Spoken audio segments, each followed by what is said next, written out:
Hello मित्रांनो, मी Satyam sir तुमच्या सगळ्यांचं स्वागत करत आहे आपल्या मुकेश सर चॅनलवरती.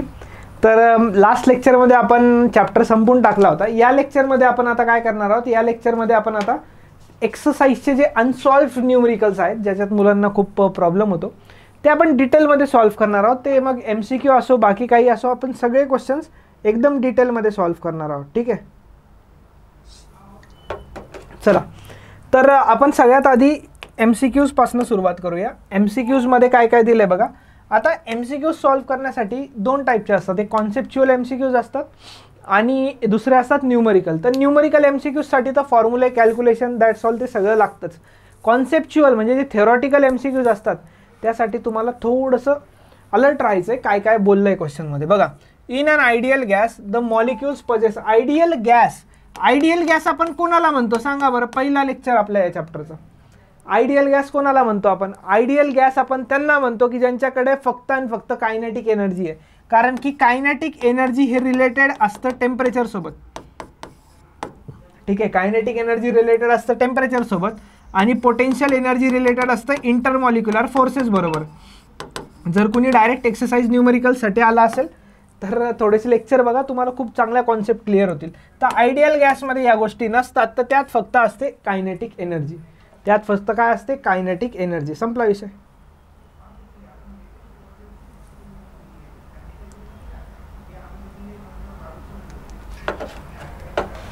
चलो next question. The mean free path lambda of molecule is given by. Mean free path लॅम्बडाचा सरळ सरळ फॉर्म्युला आहे 1/√2 पाय इंटू ND². आता या फॉर्म्युल्यावरती आपण थोडंसं डिटेलमध्ये डिस्कशन केलेलं आहे, तरी पण इथं तुम्हाला हिंट देऊन टाकतो. लॅम्बडा म्हणजे मीन फ्री पाथ असतं, √2 पाय कॉन्स्टंट आहे, D म्हणजे diameter of molecules, gas molecules असतं, आणि N म्हणजे number of molecules per unit volume. हे मोल्स नसतं. ठीक आहे,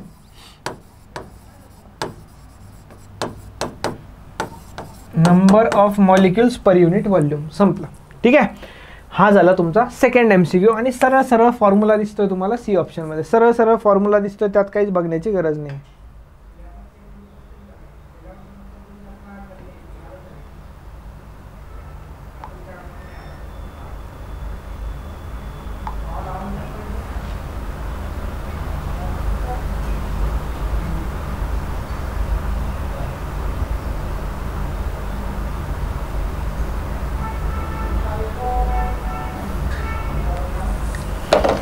चलो नेक्स्ट क्वेश्चन वरती जाऊया. हा क्वेश्चन थोडासा चांगला आहे बघा. क्वेश्चन चांगला आहे, थोडंसं लक्ष द्या. If pressure of an ideal gas is decreased by 10% isothermally. Isothermally म्हणजे प्रोसेसचं नाव दिलंय त्यांनी.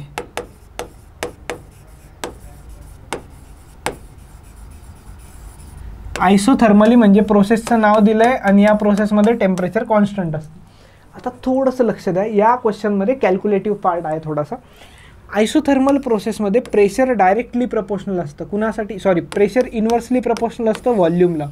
आणि ते काय म्हणताय, प्रेशर जे आहे ते डिक्रीज केलंय 10%नी. प्रेशर डिक्रीज केलंय कितीनी? 10%नी. ऑब्व्हियसली प्रेशर डिक्रीज केलंय, व्हॉल्यूम वाढणार इन्व्हर्सली प्रपोर्शनल असल्यामुळे. पण हे 10%नेच वाढणार असं गरजेचं नसतं. ठीक आहे, तर सगळ्यात पहिले इन्क्रीज होणार तर A आणि C येणार नाही. आता बघा 10% ऑप्शनच नाही राहिलं, तर 10% येणारच नाही पहिली गोष्ट. आता 10%नी प्रेशर डिक्रीज झालं आहे तुमचं. अच्छा, थोडंसं लक्ष द्यायचं, थोडंसं चांगल्या प्रकारे एकदम. मला सांगा, pressure inversely proportional to volume आहे बरोबर.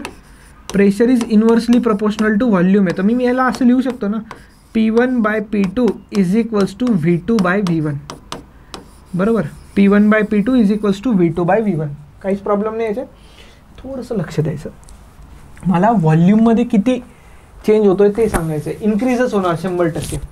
आता लेट असं ॲज्युम करायचं की P1 प्रेशर P होतं पहिलं प्रेशर, आणि दुसरं प्रेशर याच्यापेक्षा 10% कमी करायचं. अरे बाळांनो, 10% कमी केलं म्हणजे 90% प्रेशर तर बाकी आहे ना. तसंच 10% कमी केलं तरी पण 90% प्रेशर तर तसंच बाकी आहे. तर 90% प्रेशर बाकी आहे, तर त्याला आपण 90/100 करून पर्सेंटेज साईन काढून 0.9p म्हणू शकतो. किती म्हणू शकतो? 0.9p म्हणू शकतो. ठीक आहे, काहीच प्रॉब्लेम नाही. कसं कॅल्क्युलेशन करावं सर आता सांगा तुम्हीच. सांगा बघा कसं करायचं कॅल्क्युलेशन. अरे बाबा सोपं आहे ना, P1च्या जागी P ठेवून दे, P2च्या जागी 0.9 P ठेवून दे. हे सोल्युशन प्रत्येक बुकमध्ये नाही मिळणार तुम्हाला, थोडंसं लक्ष असू द्या. तर P आणि P कॅन्सल झाला. तर मला सांगा V1 किती मिळालं तुम्हाला. V1 मिळालं 0.9 V2. किती मिळालं V1 तुम्हाला 0.9 V2. V1 इकडं 0.9 इकडं. सिम्पल. आता तुम्हाला विचारलं आहे पर्सेंटेज डिक्रीज इन्क्रीज व्हॉल्यूममध्ये काय होतं आहे. तर delta V by V into 100 करा, पर्सेंटेजमध्ये मिळून जाईल. डेल्टा V म्हणजे काय असतं, V2 minus V1 divided by हे विथ रिस्पेक्ट टू इनिशियल असतं, इंटू 100 करा, पर्सेंटमध्ये आन्सर मिळेल. V2 किती घ्यायचं, V2ला V2च ठेवा, V2ला V2च ठेवा, मायनस V1ला 0.9 V2 पुट करा आणि डिवायडेड बाय याला पण पुट करा 0.9 V2 इंटू 100 तसंच राहू द्या. लक्ष द्या, V2 minus 0.9 V2 0.1 V2 divided by 0.9 V2 cancel आणि इथं काय राहिलं 100. पॉईंट पण कॅन्सल, वरती झालं 100, 1 इंटू 100 आणि खाली राहिलं 9%मध्ये. बघा 9 1 जा 9, 10 उरलं, परत 9 1 जा 9, 11.11%. आणि प्लस आलं आहे, बाय डिफॉल्ट प्लस आलं आहे. बाय डिफॉल्ट प्लस आलं आहे म्हणजे इन्क्रीजच होणार, मायनस आलं म्हणजे डिक्रीज असतं. तर बघा यार 11.11 एकच ऑप्शन आहे आपल्याकडे. So that's it. 11.11 आपला आन्सर आलं आहे. संपला विषय, झाला, क्वेश्चन पण संपला. ठीक आहे, चला पुढे जाऊया, नेक्स्ट क्वेश्चनवरती जाऊया. इफ ए म्हणजे कोइफिशियंट ऑफ ॲब्झॉर्प्शन 0.72 दिलं आहे, R 0.24 दिलं आहे and then value of T विचारलं आहे. अरे यार, रेडिएशनवाल्या पार्टचं पहिलंच लेक्चर होतं, त्यात तुम्हाला यांचं रिलेशन सांगितलं होतं मी. रिलेशन तशी तुम्हाला खूप सारी माहिती आहेत, पण आपल्याला हे रिलेशन कामाचं आहे. ठीक आहे, इकडे लक्ष द्या. A plus R plus T equals to 1. तर 0.72 plus 0.24 plus T is equals to 1. लक्ष द्या, 0.72 plus 0.24 0.96 plus T is equals to 1. So T is equals to 1 minus 0.96. तर इथं आन्सर येणार 0.04. So option number B is correct. ठीक आहे, चला हा झाला आपला 4th MCQ. नेक्स्ट 5th क्वेश्चनवरती चाललो आहे आपण. The ratio of emissive power of a perfect black body at 1327 degree Celsius and 527 degree Celsius is. लक्ष द्या, इमिसिव्ह पॉवरला आपण आरने डिनोट करत होतो. काही बुक्समध्ये NCERTs वगैरेमध्ये ईने सुद्धा डिनोट केलेलं आहे, तर काहीच प्रॉब्लेम नाही आहे, चालतं काही पण. आणि याचं टेम्परेचरसोबत रिलेशन काय असतं, याचं टेम्परेचरसोबत रिलेशन असतं R is proportional to T⁴. काय रिलेशन असतं, R is proportional to T⁴. आता मला सांगा, इमिसिव्ह पॉवर दोन्ही बॉडीजचं विचारलं आहे तुम्हाला, तर R1/R2च काढायचं. तर R1/R2 equals to T1⁴ divided by T2⁴. MCQ आहे म्हणून आपण शॉर्टकटमध्ये पण सॉल्व्ह करू शकतो, पण सगळ्यांना कळायला पाहिजे. T1 टेम्परेचर किती पुट करू, 1327 डिग्री सेल्सिअसमध्ये प्लस 273 करा, केल्विनमध्ये कन्वर्ट होऊन जाणार आणि हे तुमचं येणार 1600 केल्विन. आणि T2 जे आहे ते T2ची व्हॅल्यू आहे तुमची 527 प्लस ते येणार 273. 527 plus 273 it will be 800 kelvin. झालं, दोन्ही पण युनिट कन्वर्जन झाले. ॲब्सोल्यूट टेम्परेचर लिहिलं होतं आपण जेव्हा टॉपिक्स बघितला तेव्हा. तर चला पुट करा व्हॅल्यूज इथं. सर याचा पॉवर 4 करायचा आहे का, कसं होणार बरं याचं. अरे खूप सोपं आहे रे. T1चा पॉवर 4 1600 डिवायडेड बाय 800चा पॉवर 4. दोघांचा पॉवर 4 सेमच दिला, 0 0 कॅन्सल, 8 1 8, 8 2 16 आणि 2⁴ is 16. So 16/1 is correct answer. 16/1 is correct answer.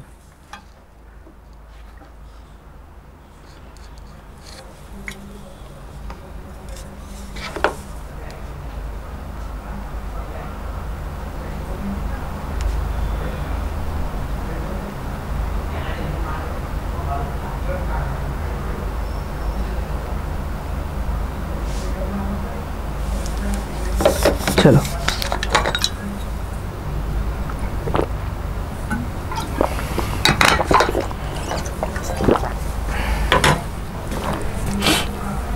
MCQ संपलेत आपले. आता नेक्स्ट MCQ संपलेत. आता आपण नेक्स्ट थेओरेटिकल क्वेश्चन्सकडे जाऊया. ठीक आहे,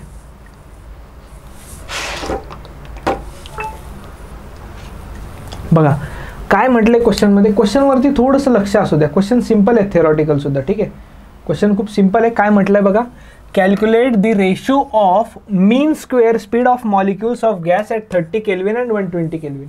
सिम्पल आहे, मीन स्क्वेअर स्पीड्स. आता मीन स्क्वेअर तर नाही माहीत सर, RMS माहिती आहे, आणि RMSचा फॉर्म्युला पण माहिती आहे आपल्याला, √3RT डिवायडेड बाय m0, किंवा आपण त्याला MW म्हणतो. मला सांगा, हे RMS आहे ना, आपल्याला मीन स्क्वेअर विचारलंय. मीन स्क्वेअर विचारलंय म्हणजे काय, हे R नाही पाहिजे, R रूट असतं. R म्हणजे काय, रूट असतं. तर स्क्वेअरिंग करा ना याला, स्क्वेअरिंग.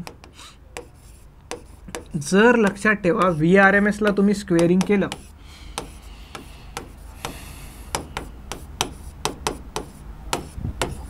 दोन्ही साईड स्क्वेअरिंग केलं तर VRMSचा स्क्वेअर मीन स्क्वेअर येतो फक्त. रूट अँड स्क्वेअर कॅन्सल होऊन जातं. तर इथं पण तसंच येणार ना बाबा, 3RT/m0, बरोबर. तर मला सांगा, MS म्हणजे काय, मीन स्क्वेअर. हे प्रपोर्शनल आहे टेम्परेचरला. हे काय आहे, टेम्परेचरला प्रपोर्शनल आहे, यात काही प्रॉब्लेमच नाही. तर आता आपल्याला रेशो काढायचा आहे स्पीड्सचा. तर V mean square 1 divided by V mean square 2 is equals to T1/T2, and it is T1 means 30 and T2 means 120.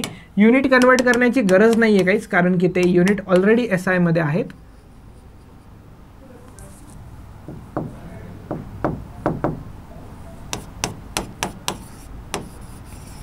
तर याचा आन्सर तुमचा आलाय 1/4. काय आलं तुमचं आन्सर याचं, 1/4. संपला विषय. ठीक आहे, चला पुढे जाऊया नेक्स्ट क्वेश्चनवरती. नीट लक्ष द्या या क्वेश्चनवरती. क्वेश्चन आरामात वाचा, क्वेश्चन मोठा आहे म्हणून घाबरून जाण्याची गरज नाही. तुम्ही मुकेश सर चॅनलवरती आहात, PGMN टीममध्ये तुम्ही आहात शिकण्यासाठी, मजा येणार तुम्हाला. बघा, 2 vessels A and B, 2 vessel आहेत A and B, are filled with a same gas. म्हणजे याच्यात जो गॅस आहे तोच गॅस त्याच्यात आहे. Where volume temperature and pressure in vessel A is twice the volume temperature and pressure in vessel B. म्हणजे याच्यात प्रेशर व्हॉल्यूम टेम्परेचर जर मी PVT घेतलं तर याच्यात प्रेशर व्हॉल्यूम टेम्परेचर त्याच्यात डबल आहे, 2P 2V 2T. Calculate the ratio of number of molecules of gas in vessel A to that in vessel B. आता सगळ्यात आधी आयडियल गॅस इक्वेशन बघा, PV इज इक्वल्स टू काय असतं, nRT. लक्षात ठेवा, स्मॉल n म्हणजे नंबर ऑफ मोल्स असतात. तर स्मॉल n तुम्हाला मी खूप डेप्थमध्ये आयडियल गॅस इक्वेशनचे 3 फॉर्मॅट शिकवले. ज्यांनी नाही बघितलंय ना, नक्की एकदा व्हिडिओ बघा. कुठंच व्हिडिओ मिळणार नाही पूर्ण यूट्यूबवरती तुम्हाला, असा फ्रीमध्ये. ते पण नंबर ऑफ मोल्सचा फॉर्म्युला असतो n डिवायडेड बाय Na. हा जर फॉर्म्युला मी पुट केला तर PV is equals to nRT divided by Na, किंवा सिंपल दुसरा equation format NKB into T. हे n म्हणजे जे असतं ना, हे n म्हणजे नंबर ऑफ मॉलिक्युल्स असतं, आणि R/Na ला आपण KB लिहितो. काय लिहितो R/Na ला आपण, R/Na ला आपण लिहितो KB. ठीक आहे, आता थोडंसं पुढं जाऊया. नंबर ऑफ मॉलिक्युल्सचा रेशो विचारला आहे, तर n इज इक्वल्स टू काय होणार, n इज इक्वल्स टू होणार PV divided by KB into T. n is equals to काय येणार, PV divided by KB into T. यात काही प्रॉब्लेम नाही. आता number of molecules A divided by number of molecules B is equals to pressure in A, volume in A. KB तर constant आहे बाबा, ते काय B कंटेनरसाठी नाही आहे, ते B कंटेनरसाठी नाही आहे. KB कॉन्स्टंट आहे, तुम्हाला माहिती असलं पाहिजे. इथं A साठी, तर इथं KB आणि TB. KB कॅन्सल करून टाका. बघा, सिम्पलशी गोष्ट आहे. नंबर ऑफ मॉलिक्युल्सचा रेशो पाहिजे होता तुम्हाला, नंबर ऑफ मॉलिक्युल्सचा रेशो तुम्हाला मिळून जाईल. A मध्ये 2P 2V divide by 2T divided by PVT. T ने T कॅन्सल, P ने P कॅन्सल, T ने V कॅन्सल, 2 ने 2 कॅन्सल. आलाय तुमचा रेशो 2/1. संपला विषय, क्वेश्चनच संपला. 2/1 आलाय रेशो. असे तर क्वेश्चन आहेत बाबा.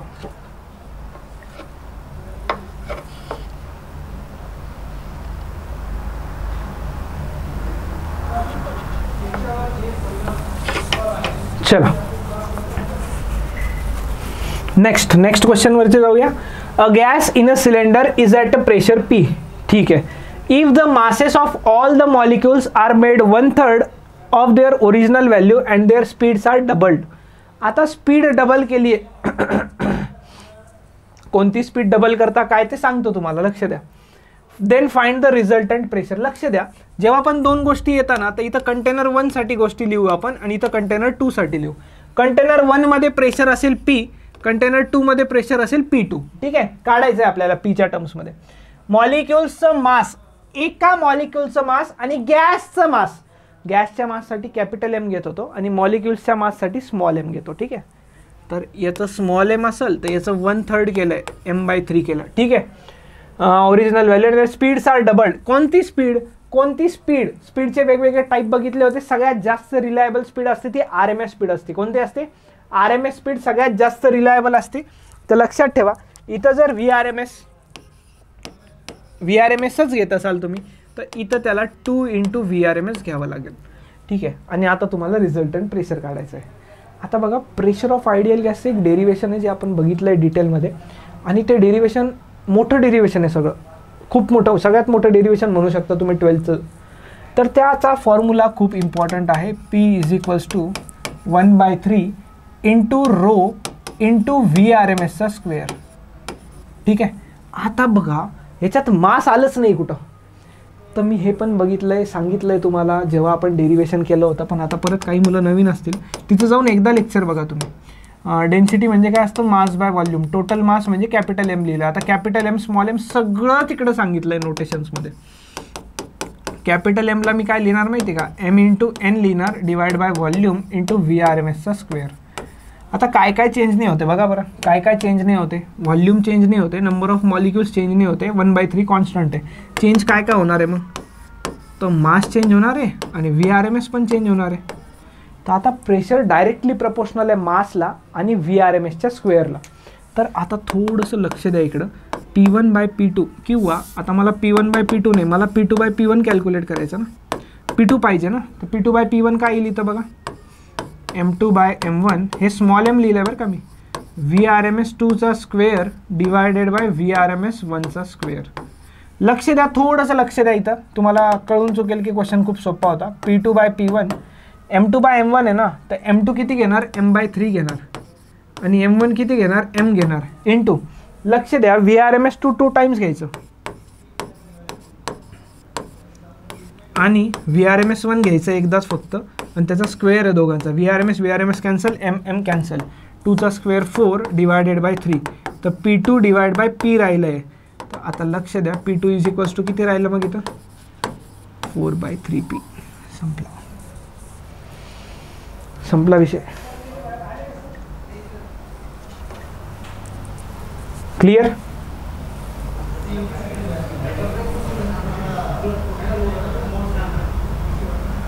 क्लिअर आहे इथपर्यंत तुम्हाला? चला पुढे जाऊयात आपण. नेक्स्ट क्वेश्चन वरती जाऊया. Just wait a second.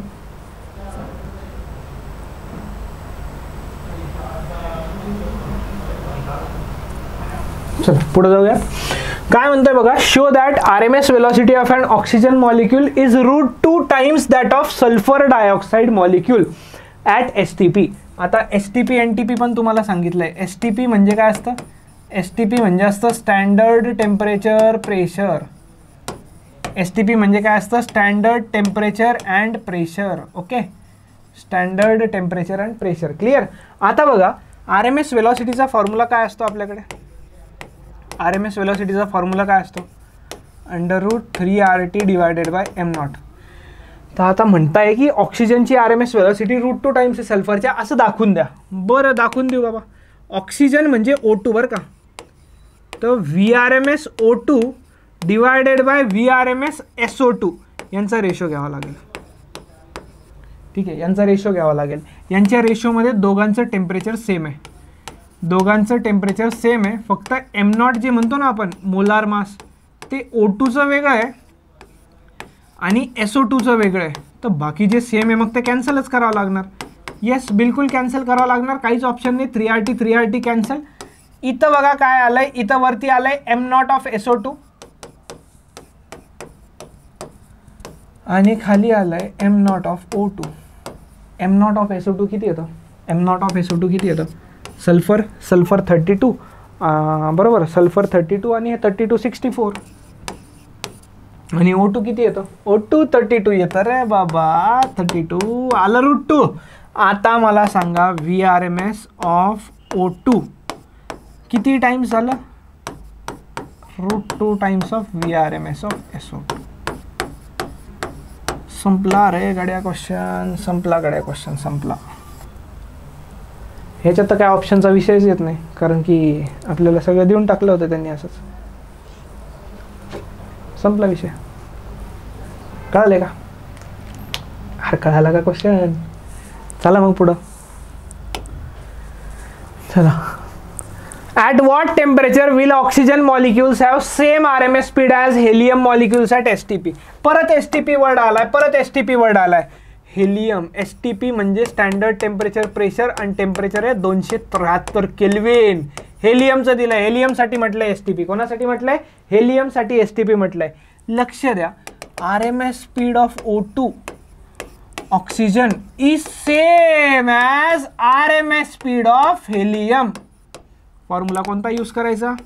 √3RT temperature of O2 divided by m0 of O2. आणि हे सेम असायला पाहिजे असं ते क्वेश्चनमध्ये म्हणतोय. हे सेम असायला पाहिजे असं तो क्वेश्चनमध्ये म्हणतोय. तर temperature of helium divided by molar mass of helium ते दिलंय बघा. एक सांगू का, दोन्हीकडे रूट आहे ना, उडून टाका दोन्ही रूटला. हे आधी 3R कॅन्सल, दोन्ही रूट उडून टाका स्क्वेअरिंग करून. तर टेम्परेचर ऑफ O2 माहीत नाही, पण m0 माहिती आहे O2चा, आपल्याला दिलं 32 घ्या म्हणून. ठीक आहे, दिलं तर घेऊन टाकायचं. मग इथं काय 273 डिवाइड बाय 4.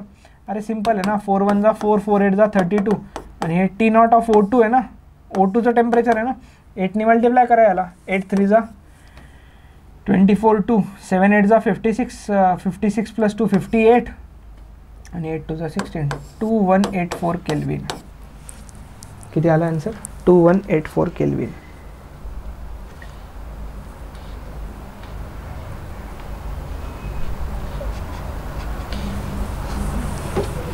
क्लियर आहे का इथपर्यंत? किती क्वेश्चन्स आहे? Just let me check.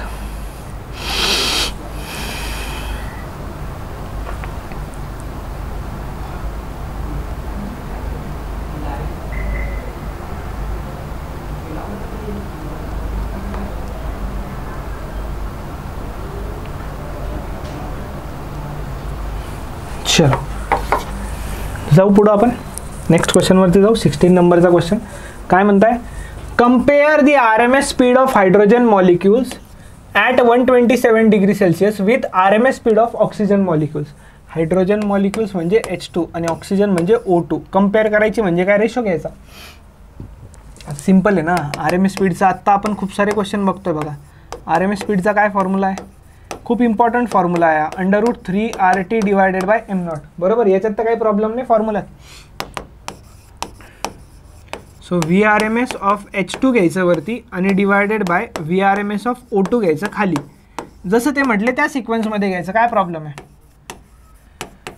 3R temperature of H2 divided by m0. Molar mass कोणाचं घ्यायचं? आधी H2चं घ्यायचं आणि डिवाइडमध्ये. आता इथं रूट कॅन्सल नका करू बरं का गदड्यानो, इथं रूट कॅन्सल नका करू.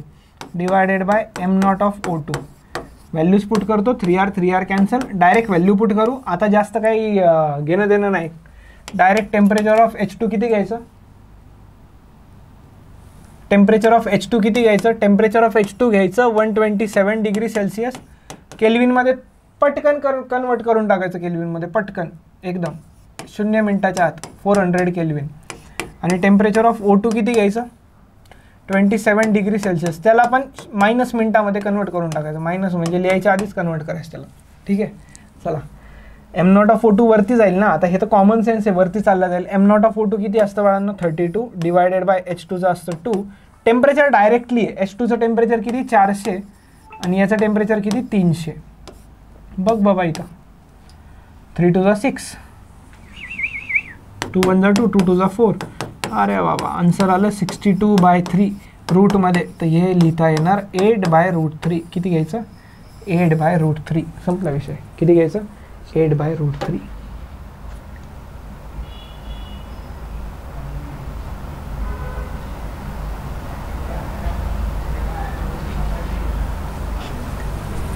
चला नेक्स्ट क्वेश्चन बघूया. नेक्स्ट क्वेश्चन काय म्हणता? पाणी पिऊ द्या मला फक्त.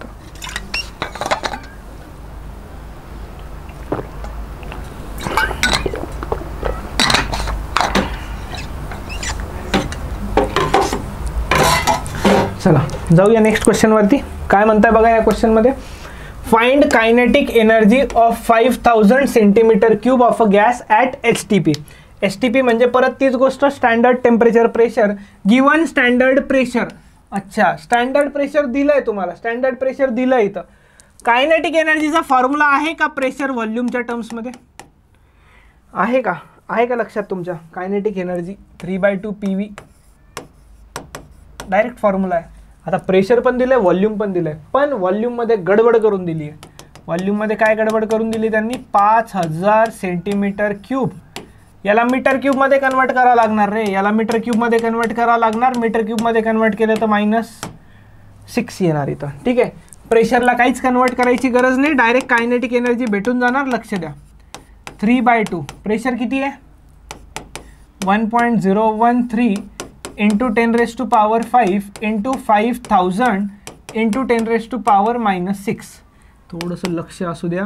5 - 6 10⁻⁻1 उरलं. 10⁻⁻1 म्हणजे हे 0 कॅन्सल. हे 500च्या अर्धे, 500च्या अर्धे 250. काय राहिलं ते लिहून घ्या रे बाबा एकदा, विसरून जायचं नाही तर. हा 0 आणि हा पॉईंट कॅन्सल इकडं आला, तर हे झालं 3 इंटू 25 इंटू 10.13. 25ने मल्टिप्लाय करा. 25 3 जा 75, 25 1 जा 25 प्लस 7 32. पॉईंट देऊन टाका. 3 उरलं. 25 इंटू 0 3 आणि हे 25 1 जा 25 इंटू हे 3 उरलं ना, हेच मग केलं ना फक्त मल्टिप्लिकेशन. तर हे येणार 5 75 येतं का? 3 3 5 3 जा 15 1. हां बरोबर आहे. 3 3 जा 9, 5 3 जा 15, 3 2 जा 6 7. 759.75 जूल. 759.75 जूल. संपला क्वेश्चन. अरे संपला रे क्वेश्चन.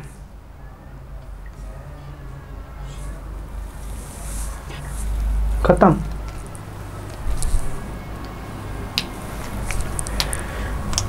ठीक आहे, टोटल नंबर ऑफ क्वेश्चन्स किती बघितले होते आपण?